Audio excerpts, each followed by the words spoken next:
Quand j'avais besoin, je n'étais pas un toxicomane, mais quand j'avais besoin, j'étais prêt à prendre l'argent et aller m'en acheter. J'étais prêt à le faire devant n'importe qui, parce que cela avait surmonté. Et j'ai passé un temps comme cela, et puis je me suis marié. Et quand je me suis marié avec une fille d'un pasteur. Alors, il m'a amené aux réunions. Il me disait, viens avec moi. Et je suis allé. Et moi qui ne connaissais pas Dieu, qui avait grandi dans une maison qui ne connaissait pas Dieu, alors ça m'a plu. J'ai continué à aller aux réunions. J'ai acheté un costume, j'ai acheté une Bible. Et ça a duré un temps comme cela. Alors si on aurait vu, on dirait que c'était un chrétien. Mais réellement, je n'avais pas fait une rencontre avec Jésus.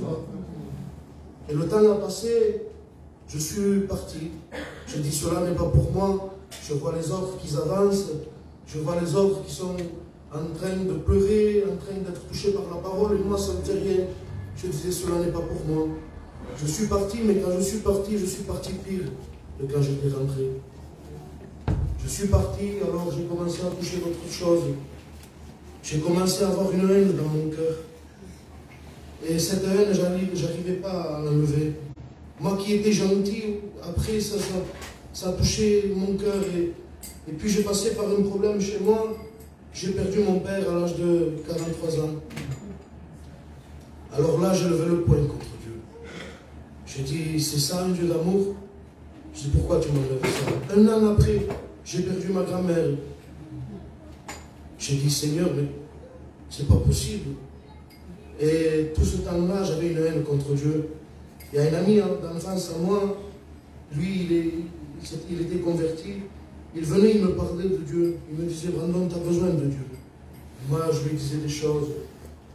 Je l'insultais, je disais, ne me parle pas de lui. Je dis, ce qu'il a fait dans ma maison, je dis, j'en veux pas de lui. Et je suis parti.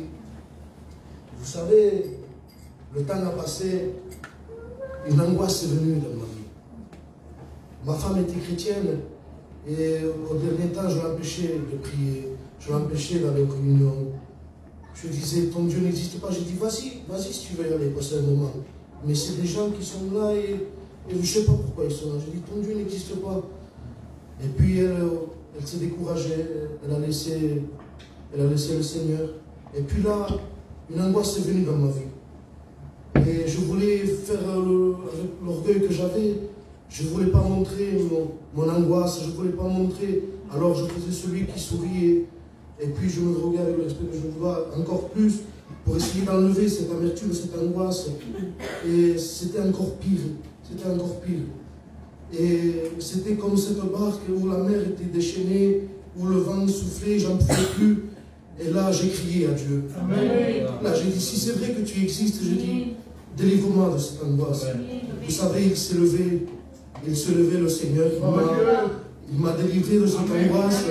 Non seulement il m'a délivré, mais il a changé ma vie. Vous savez, aujourd'hui, je vis avec le Seigneur. Il n'y a rien de meilleur que le Seigneur. Rien de meilleur. Il a brisé mon orgueil. Il a brisé toutes choses.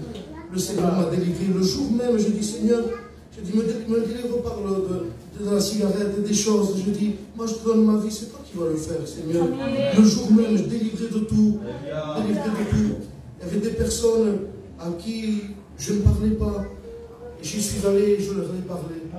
Je leur ai parlé parce que le Seigneur habite en moi. Amen. Vous savez, Billy l'a dit, aimez-vous les uns les autres. Aujourd'hui, j'aime les gens parce que je suis un chrétien. J'aime. Et il a changé ma vie. Amen. Ma compagne, elle s'est convertie aussi. On a passé par les eaux du baptême. Amen. Il n'y a rien de meilleur que le Seigneur. Vous savez, laissez faire Dieu dans votre vie. Amen. Que Dieu vous bénisse. Amen.